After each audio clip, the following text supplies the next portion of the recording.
pinakikilala ko po sa inyo ang aking pong sister na si Amor, aking sister si Margie, ang ating pong, opo, at aking anak na si Ryan James at si Chanel. Ayan. Sila po ang kasama po sa, tumutulong po sa aming foundation sa Doc Rob Share Your Blessings Foundation.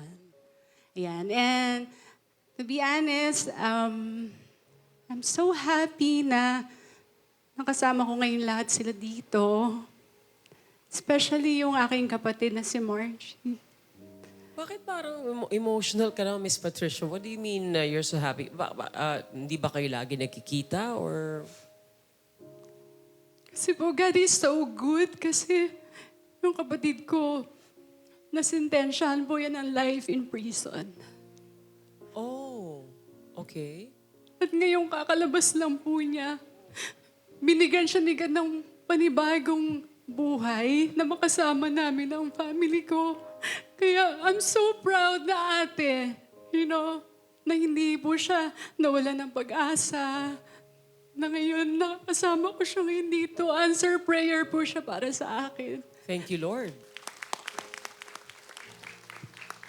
Baka meron kang gusto sabihin para kay Patricia, ate. Yun po, gusto ko pong mag-thank you sa ate ko.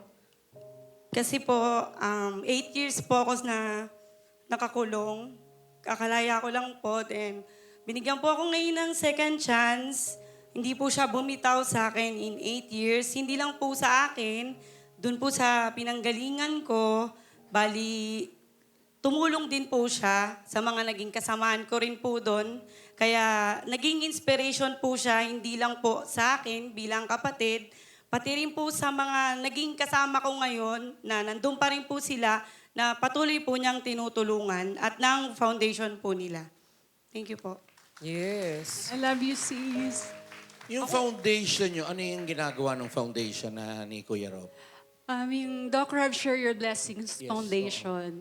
Bali, we have programs. We put student in college. And then we build homes. And then livelihood project. Ayan. So, kapag po kayo pumupunta sa mga clinics namin, sa Doc Rob Chiropractic Wellness Clinic, hindi lang po kayo nagpapa-check up sa amin. Kayo po yung nagiging part ng aming pong foundation. Ayan. Dahil talaga pong nagbibigay po talaga kami na makatulong po tayo sa ating community po. Yes, at tungkol naman sa mga incarcerated na tinatawag, dapat matanggal din yung stigma, no? Na yung mga taong nasa loob, abay, pwede po yan ma-rehabilitate. Totoo Pwede yan. pa rin yan may pagkakataong magbagong buhay. Kaya nga dyan, nandyan sila eh. Yes. Diba? And let's try, give them another chance in life. Correct. Tama. Kaya I'm so happy for you, te. Te. At sana wag mo sayangin yung pangalawang pagkakataon na ito.